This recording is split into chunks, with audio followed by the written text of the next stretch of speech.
I'd like to talk a little bit about the price action in silver, how it's been going up and down and up and down, and how if you're a physical holder of silver, if you've decided that's something that you think is going to be a good investment for the long term, and you're holding physical, it can be really frustrating to watch that price go up, you get excited, and then it comes back down.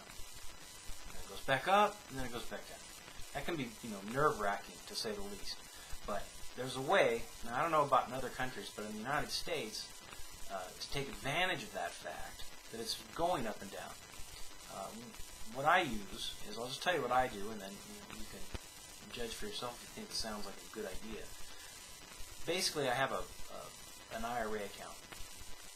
A long time ago, I funded a Roth IRA, and you can do it any time, up to $4,000. This is after tax, so you already paid taxes on the money. You have that cash, you put it in there. You can open an account. I use Ameritrade, and basically, you can fund it. I don't know what the minimum is now, maybe 500, maybe 1,000. I'm not sure. You see on their site what it is. But the point is once you funded a Roth IRA, which is an individual retirement account, that stands for it. Where they come with the name Roth, I have no idea. But the point is that all of your capital gains in a Roth IRA are tax-free, as long as you wait until your retirement age to withdraw them. And if you don't, then you have to pay a 10% penalty, but I think then you're taxed on your normal income. Either way, the point is that if you had a regular trading account and you bought and sold, you're taxed right then.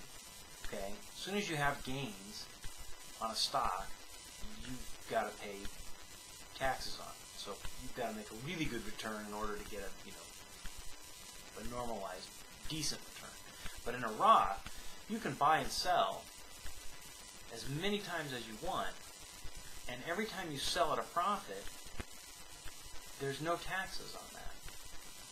So your capital just grows. So let's just take an example. Let's say you started with $1,000 in a Roth IRA, and you like silver. Okay, so you're holding a core asset, tangible, physical silver that you've been accumulating over time. And you're really sick and tired of these banks shorting silver and then buying it back. Okay, so you've got your Roth IRA and you start with $1,000. The price of silver comes down. Down to a point where you're thinking about going and buying some more physical. At that point, let's say right now with the prices anywhere from 9 to 13, somewhere in there, you buy with $1,000. Okay. The price of silver after you purchase, you just gotta wait. You gotta be patient. You can't be frantic and panicky. You wait. It goes up. Maybe it only goes up 10%. Maybe it goes up 20%. 10%. If you can make 10% a month, that's great. That's a good return. Okay? If you're making 10% a month, that means you're making 100% a year, 120% a year. So the point is you take that 1,000, you buy it at the 12. It goes up 10%. You sell. Okay? Now you've got 1,100 in your account. Tax-free, so that 1,100 stays there. And you wait. You wait for the price to come back down, like it's been doing forever. So it comes back down again. This time when you buy, instead of buying $1,000 worth, you buy $1,100 worth. So the $1,100 then goes up by 10%.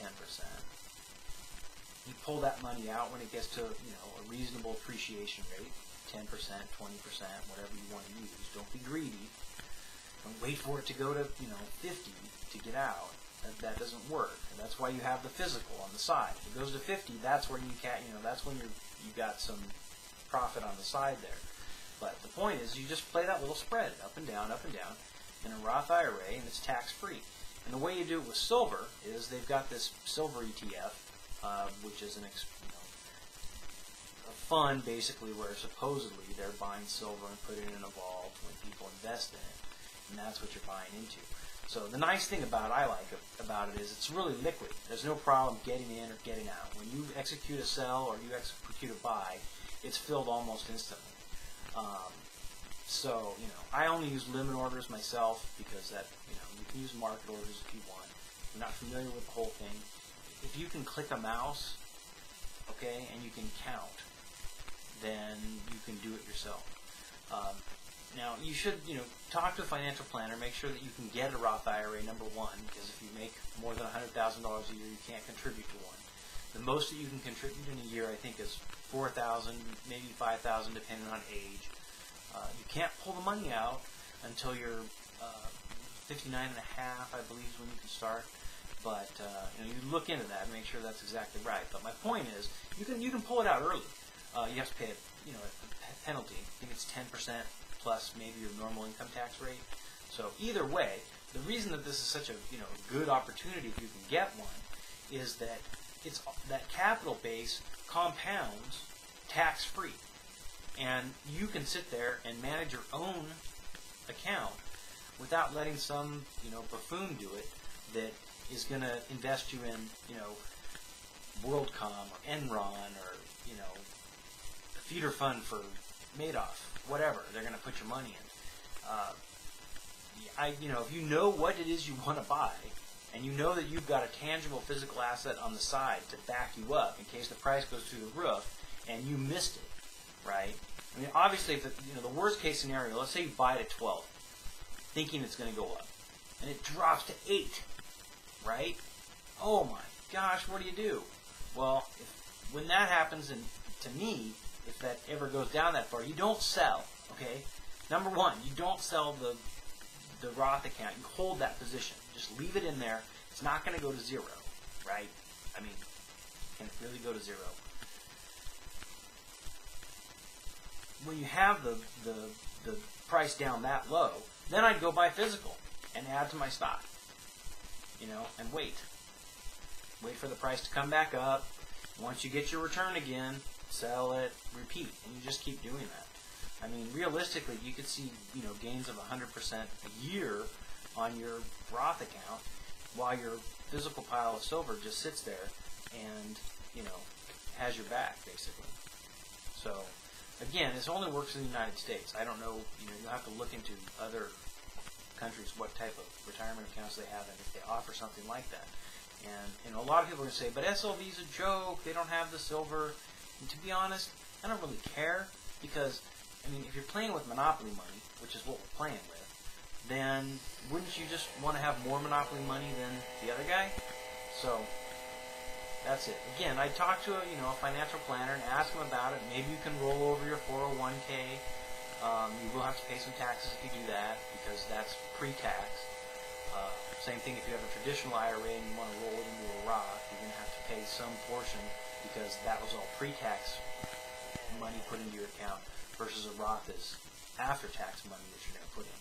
But the benefit is that if you can roll that Roth account up to, let's say, $1 million, right? Because you got to figure out that capital every time it goes up 10%. 10%. It's 10% of the total, not just 10% of what you put in the first time. So this is that whole magic money machine thing that they've got talking about. The point is that you can accelerate that by managing your own account, and the only fees you're going to incur are if you want to buy or you want to sell, right? There's a $10 Ameritrade's $9.99 trade for up to 5,000 shares of SLV. So you got to take that into account, obviously, $10, but that's not going to be that big. So if you made 10%, you'd have $1,090 after the first time you made the move. But again, talk to a financial planner, explain that situation to him. He's going to probably try and talk you to getting into one of those. They'll manage it for you. They know better than you. They'll handle your money. They'll give you a 4% return, 6% return. That's ridiculous.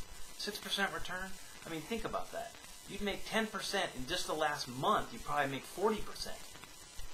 Getting in and getting out at the tops. Getting in at the bottom, getting out at the top. You don't even have to get the top. Don't worry about trying to get the very top. Just tell yourself, if I make 10% in a month, that's good. That's good money. If it moves more than that, and you happen to get 20% or 15% in 5 days, by all means, get out. Lock that in, and then wait. So, any questions, I'd be happy to try and answer.